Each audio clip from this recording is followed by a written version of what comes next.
Hi, and welcome back to Community Hotline. My name is Monica Weitzel, and we're here at Metro East Community Media in Gresham, Oregon. And with me today, I have the representative from the Regional Arts and Culture Council, Jeff Hawthorne, the Director of Community Affairs. That's me. Welcome. Thank you. I am delighted to have you here. I have never had the Regional Arts and Culture Council, also known as Racc, right? Right, you can say Racc. I can say that, thank you. Because that is a mouthful. This is almost as bad as Metro East Community Media. Right. You do a lot of stuff. I was just amazed. I mean, I'm familiar with Racc. Everybody around here at Metro East is familiar with Racc. We've been involved with your organization and have a lot of admiration for it because you do a lot of good stuff. But I had no idea the extent of what you do. I don't even know where to begin. So maybe you can start out by just giving me a thumbnail sketch of what Racc is about, why that organization was founded. Sure, absolutely. And Racc does do a lot of things. It's all part of our mission to integrate arts and culture in all aspects of community life. And whereas we used to be a bureau of city and county government, we are now an independent 501c3 organization since about 1995, which allows us to be a bit more entrepreneurial as we execute our mission and take on exciting projects that help us really support arts and culture in our community. And in doing that, we primarily like to say that we provide a variety of grants and services for artists and arts organizations in our region. And we are serving Clackamas, Multnomah, and Washington counties with these services. The Tri-County area. That's right. So if I were an aspiring artist or an artist who was, up and coming, and I thought I had this great idea that I really needed a grant to make happen, do I apply to Racc for? Is that how that works? Yeah, you do apply to Racc for any kind of arts-related project, whether you're going to be delivering a performance in the community or presenting an art show that the citizens can participate in some way. Any of those kinds of events could be eligible for funding, and we have a variety of grant programs that hopefully match the kind of project you're proposing in our community. So the first step is really to check out our website and to see what the guidelines are, but we also invite artists and arts organizations to contact us directly and just to share their idea with us so that we could help identify the grant opportunity that's right for you. So it's not just one size-fits-all grant. You have several different opportunities there. That's right. Give me an example of some artist or art organization that you're currently funding.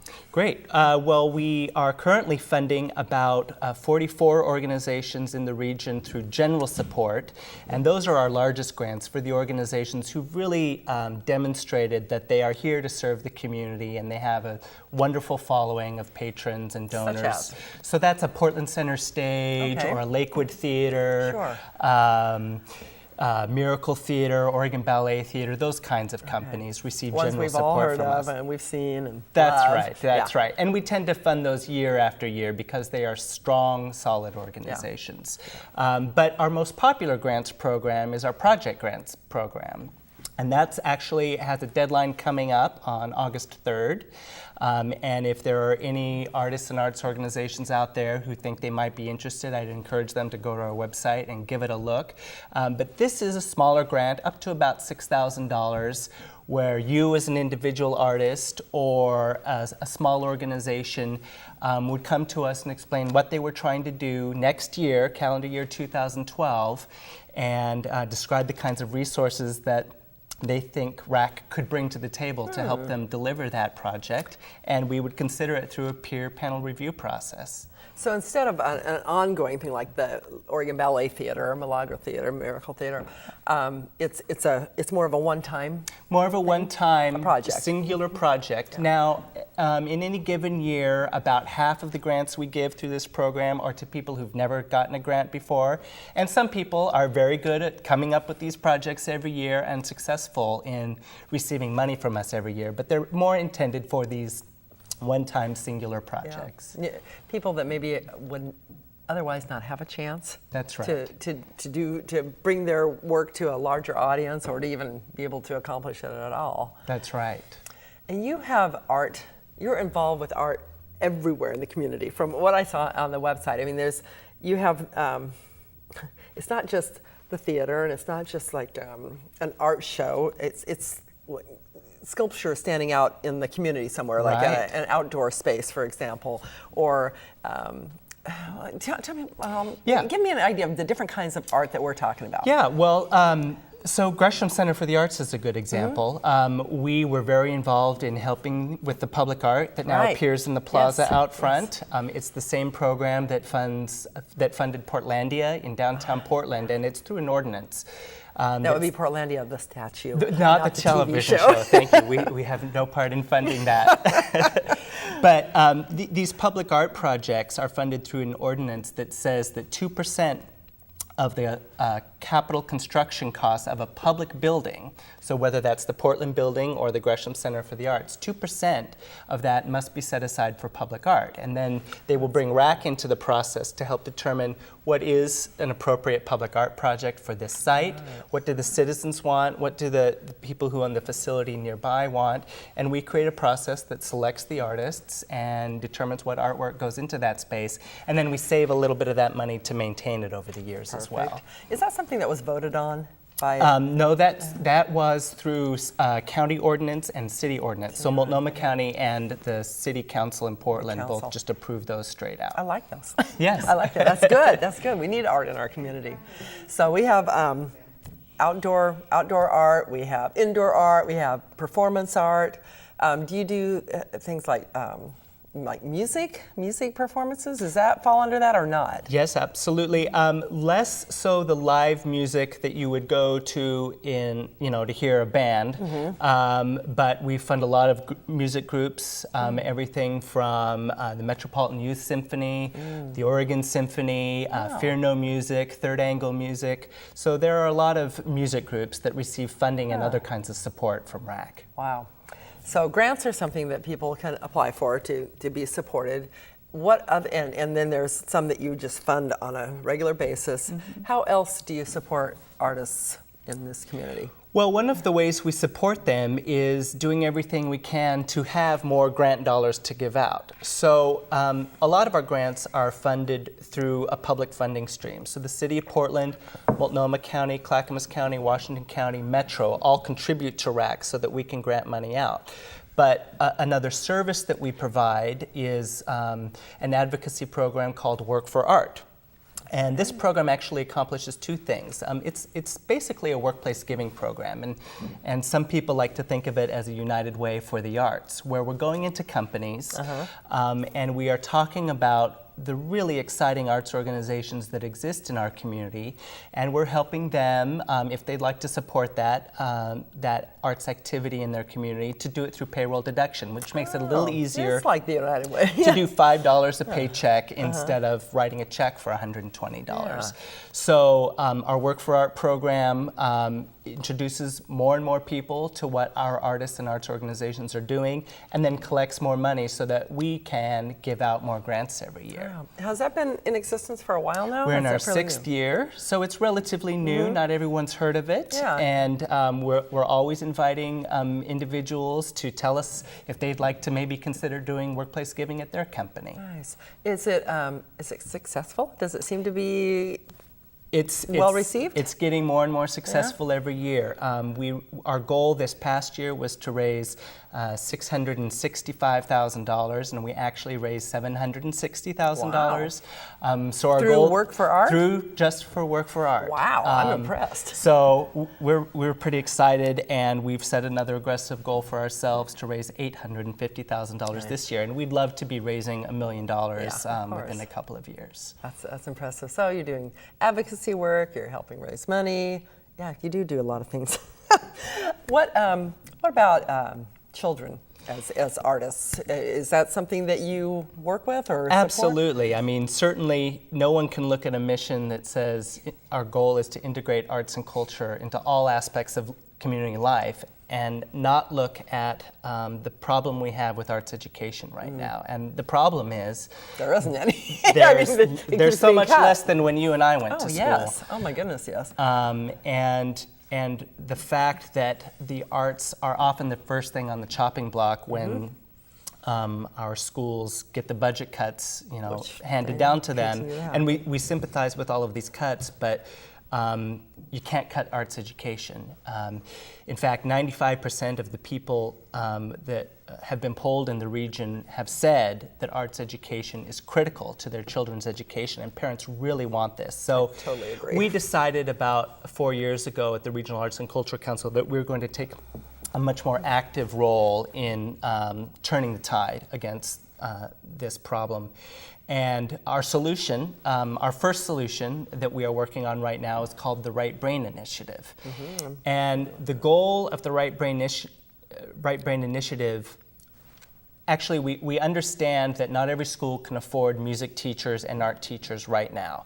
But what we think we can do is train artists to come into the classroom to work with the grade school teachers who are looking for better ways to teach the standard subjects, reading, writing, social studies, science, math, and teach them how to use artistic exercises, song, dance, painting, and music, and incorporate that into their lesson plans. And we're evaluating this while we do it, and we are definitely finding that children learn more as a result of these more interesting artistic lesson plans. I could maybe even learn to like math if I You could maybe. If you brought the right art into it. That's right. I mean, we have artists who are very good about teaching fractions through movement, for example, or through music. Yeah. So it's really interesting when you think of the possibilities to use art to teach any manner of subjects. So how does this work? I mean, obviously you aren't in every school. I mean, how do you choose? Do schools apply to you to Racc for assistance with this? How does that work? We start with superintendents who are interested in working with us on this program because it does require an investment of the schools and of teachers to take on this professional development to help them teach in new ways. That's right. So we start with the willing. Yes, yes. And we have many willing schools in Gresham-Barlow School District, Portland Public Schools, and several other districts in the region. So we start with them. And the superintendents really help us identify what principals at which schools are really looking for this, and you know, many of them recognize that this is a way that they can improve test scores, improve student engagement, and improve overall learning. So, because funding is limited right now, and we do a lot of private fundraising with foundations and individuals, but also the public sector is investing in this program. So we take our limited funds and work with the schools who are ready to have it. That's great. Yeah, they have to be wanting that, you know, otherwise it's going to be a waste of your time and their time. Right, and our goal is that every school will eventually want it. I mean, this program will not be successful unless one day every child in every school once again has access to some kind of arts education. So that could be our program that is integrated arts education, or it could be hiring back the music teacher that they laid off 5 years ago. Right, and if they don't hire them back, at least you're here to That's right. To fill the gap and That's to right. educate the kids. That's well, wonderful. we think it's one important part of arts education.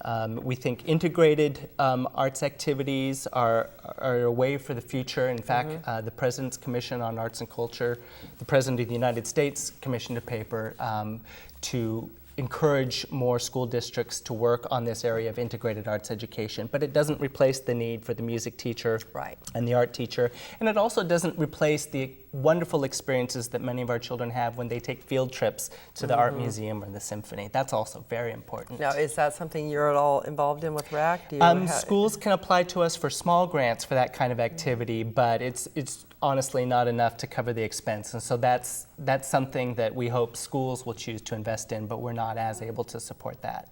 Okay, good enough. So you are the Director of Community Affairs. Yes.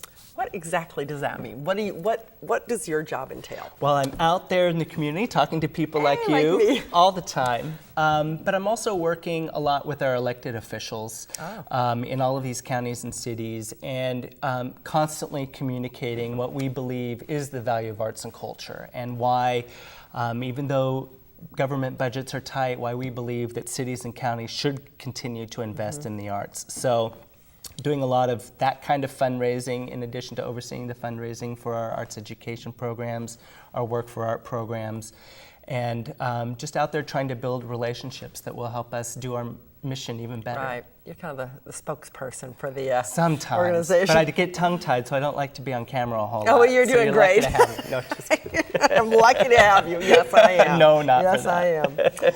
So, what do you have new things coming up that you haven't done before that are going on in Racc, or is it just kind of ongoing? I think programs? we're in a mode where we just really want to focus on continuing to do well what we do. So our Probably don't need anything new. You've got so many yeah, things nothing going new on our plate right Oh my now. goodness. Maybe. Yeah. There are some other groups that we are working with that are doing very exciting things. Including the Creative Advocacy Network, which has a mission of helping the region secure a stronger, dedicated stream of funding for arts and culture. So that What's that called again? The Creative Advocacy? Creative Advocacy Network, or CAN. Okay. And they're working closely with us to try to find funding, because right now our funding is in the general fund, which means we compete with public safety and public health and other very important things in the community. And so we're concerned that that funding could be at risk if the budgets get even worse. So only through a dedicated funding stream, a funding mechanism of some kind that is guaranteed every year, can we assure ongoing and hopefully increased funding for all of these great arts and culture activities that make our community a better place. So you get the money from the public sector, but then you also accept, I assume, donations. Sure. And do some fundraising. Yeah, we try to actually leverage a lot of the public support that we get to help us raise private money. So one of the things that we arranged was for the city of Portland was looking to make an investment in arts and culture, and found a revenue source of $200,000 that they could give to us if we could go out and raise $200,000 more every Matching year. funds. So a matching challenge fund is a very significant component of work for art. And when we're in our workplace giving campaigns, another thing we say is if you give $10 to work for art, that will be matched $10 by this matching challenge fund. That's great. And then we, because we have our administrative costs covered in other ways, we distribute 100% of all of that money out to all of the arts organizations we serve. That's impressive. It's fun to do. I bet it is. I bet it is. I had a question on the top of my head here. Now I forgot what it was. Oh, I know. Volunteers. Yeah. You have volunteers, I assume. We have some, not many. We actually mostly staff. We love office volunteers, and we can always take some of those. That's typically not the kind of volunteer experience that a lot of people are looking for. And what we often try to do, if people approach us looking for a volunteer opportunity, is match them up with an arts organization. Oh, well, that's perfect. And they have many, many volunteer Yes. opportunities, everything from ushering to building sets, setting up a concert in the park, those Fun kinds stuff, of things. really. Yeah. I mean, anything to do with the arts is usually fun, because you get that benefit of the art that you're appreciating or participating in. That's right. So, what do you need at Racc? What, if people are watching us, is there anything that we can do to help with this, move to keep art in the community and to keep it in the schools? And yeah, I mean, for me, from my point of view, it all starts with advocacy. And so, we would love people at work to encourage their bosses to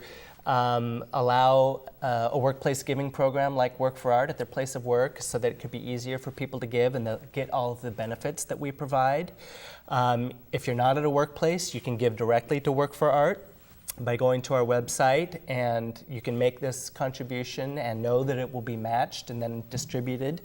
So donations are really important to help us give larger grants to the arts organizations we serve. And also advocacy for arts education. I think parents in particular have been wonderfully vocal, with their schools and their school districts about the importance of arts education and the difference they know it makes in their children's lives. And we just encourage people to continue that kind of advocacy at their own school. I think people are finally figuring out how important that is. It's not an extra. It's not a luxury. I remember when my daughter started taking guitar lessons and how all of a sudden she was better in math, and it's like there was like a connection there. She, and I don't know how that works, but it works. There is a connection, and plus just what it brings to your life. Absolutely. You absolutely have to have it. So, what the artists that you work with in the artists organization, can you give me an example of somebody that's gotten a grant recently that has, give me an example of some funky thing that maybe we would never have heard of or thought about? Somebody that, do you know, Sure, do you have that information? Sure. Yeah. Well, so for example, we have an artist fellowship program that is for, really great artists who bring things to the community that the average person might not recognize. Okay. And a couple of people who've received awards through this program recently include the poet Kim Stafford, who was able to take this grant money and do a really interesting observation of, what it is, what life in Portland and Multnomah County is like, and talk about, the nature, and talk about the way people commute to work, and the way people ride their bikes down the Esplanade. Is there something in the paper about this not very long ago? There probably has been, Yeah, I think I read about this. And so he'll be publishing a collection of works from his voyages throughout the city, and we think that that's a really important documentation of this time and this place in a way that really only art can document. And that's a poetry example, but every day there are small dance companies and theater troupes that are performing in churches and in the back of coffee houses and doing really interesting things that bring citizens together and help us laugh, cry, think, be challenged, and learn. And those are the kinds of things that we want to support. Good. I like your passion. I like your passion. I can tell that you believe what you're saying, I do believe. and it's a beautiful thing to be passionate about. It is. Well, those of us who work in the arts industry and arts administration know these things. And I think that the tens of thousands of people who enjoy arts and culture through their galleries and concert halls know this to be true, that art really provides sustenance for the soul. But even if you never step foot in an arts event, I think people understand that the arts make our neighborhoods stronger. I think they know that it drives business. When you go to an arts event, it drives tourism. It drives business to local restaurants and other family-owned businesses, and they know that it makes our children's education better. That's a great way to wrap up this segment. Thank you very much, Jeff. I appreciate you being on here tonight. Any last words you need to share? I mean, that was pretty good wrap up. But thank you for having me. It was a pleasure. Thanks for being here. And does Regional Arts and Culture Council have a Facebook page? We do. Okay. You can like us too. Be sure to like the Regional Arts and Culture Council on their Facebook page and Community Hotline on our Facebook page. My name is Monica Weitzel. I was here with Jeff Hawthorne tonight, and we enjoyed having him, and I hope you enjoyed watching us. So we will see you here next week, and this is Community Hotline. Good night.